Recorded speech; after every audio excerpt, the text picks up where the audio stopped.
I know I'm a Liverpool fan, but we need to talk about Manchester United. There is a lot going on with the club, and today there's more news about Antony.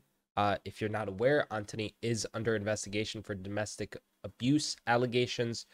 Third woman has come forward, and as a result, Manchester United have acknowledged these allegations that they are, as they've put it, and put a short statement out. I'm going to read the statement and I'm going to go through more of the situation at United beyond just Antony, because the buck doesn't stop with Antony. This is truly like a situation that if I was a United fan, I would be concerned about.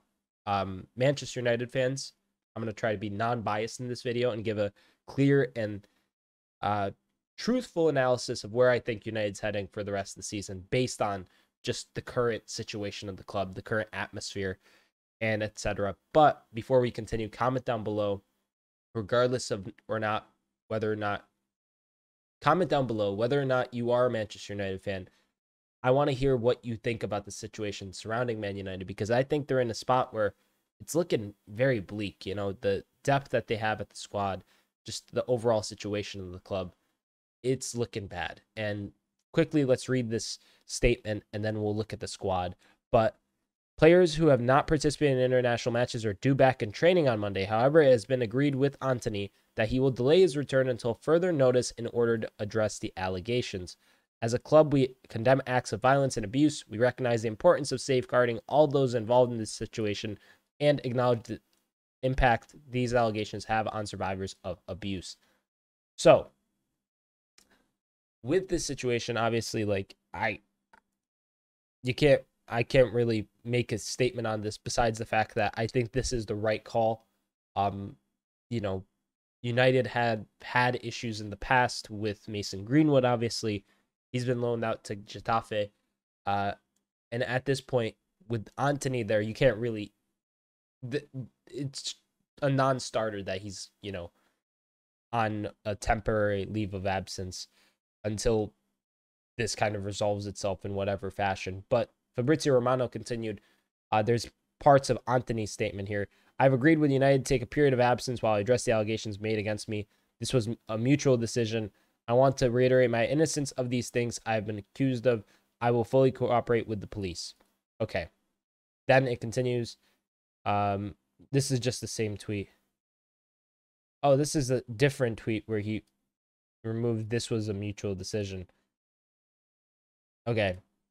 But as you can see, as it stands, Manchester United summer, they brought in Hoyland, Mount, Onana, Amrabat on loan, Johnny Evans in on a free, Regulon in on loan.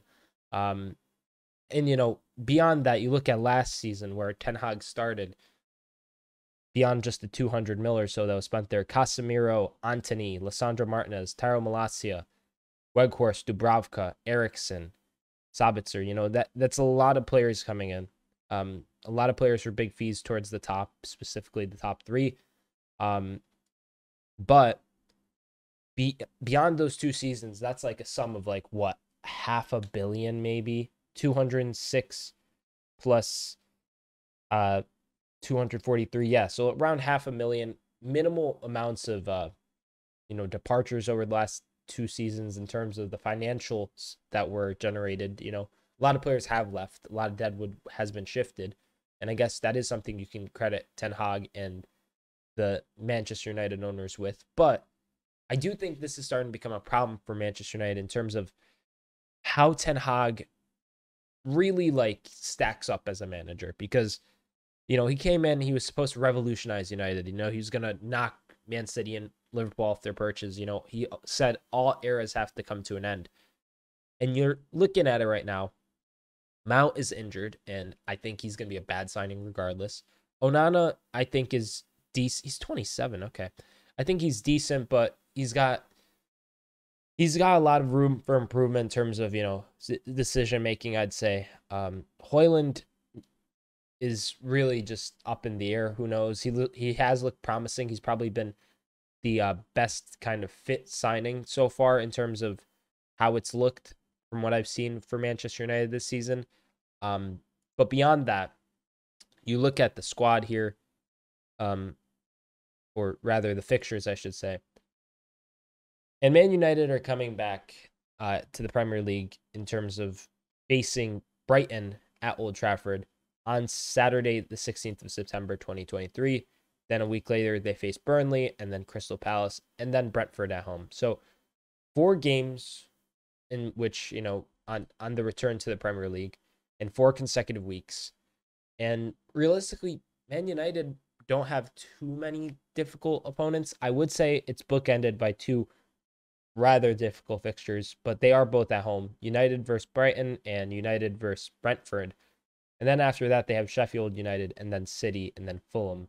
It kind like you look at this and it's manageable, But regardless, you have a 90, 85 million pound winger who is now, not going to be at the club. You have Sancho, who I haven't talked about, but if you know about the Sancho situation, he hasn't, taken too kindly to Erik Ten Hag's comments in the press conference regarding, his work ethic and training. He's kind of came out and effectively called Ten Hag a liar based on that. So who do you replace Antony with? Who starts ahead of Antony? How does Manchester United's lineup kind of shift what happens? I think the most obvious thing is that we'll probably see Garnacho start. I think Garnacho will start on the right, maybe, or like he'll mix it up or something. I know Ten Hag likes left-footed right wingers, but they're thin and far between. But beyond all this, I just kind of want to take some time to give an assessment of where I think United will be come the end of the season when we look at the table. So as it stands, United is in 11th, 2 points ahead of Chelsea, who are in 12th on 4 points. They have a reasonable kind of run in when they get back to the Premier League, but at the same time, without Antony, who, I personally don't even rate too much, but I do understand the significance of him and Manchester United's build-up and their formation. Garnacho's great as well. He's very promising, but at the same time, I can't help but feel that, you're really spreading your squad rather thin there. Maybe there's some youngster that comes through the ranks. Maybe Sancho starts appearing on the bench. Who knows? But beyond these let's say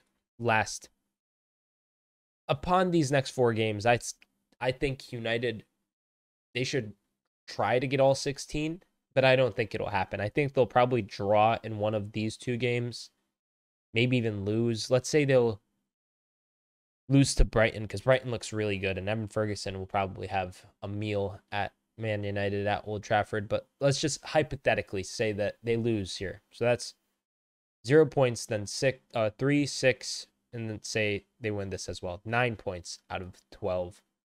I said 16 earlier. I'm now just realizing that was completely awful math. But 12 points would, after 8 games, putting them up to 18 would be decent. But at the same time, they have to get it done. And I think there's just currently there's like this tense atmosphere, I feel like, around United where it's like, is Ten Hag the right man for the job? How are United going to handle, Greenwood, Antony, these major players in their squad over the last 3-4 years being kind of almost phased out and not being able to play? I think that's going to be something that they're going to have to grapple with for the coming months and weeks, and that'll be kind of maybe a difficult ask. Beyond just all that, where do they go from here? The Glazers have pulled United off of the list in terms of being, listed for sale. Their value in the stock market plummeted as a result. And it doesn't seem like they're going anywhere either. And I do recognize, and I'm cognizant of the fact that the Glazers are truly the bane of Manchester United's existence. They are really the root of all evil and problems caused. But at the same time, I don't know if Ten Hag's the right man to guide United. I don't know how they will, cope with losing Antony since he's been so heavily integrated into the squad over the last year or so. And I think all in all, they're in a bit of a state of crisis. They obviously have, a shot here with these fixtures. Say they go on a run of 4 or 5 wins. Then they get to the United City game at home. Anything can happen. It's a derby. They're at home.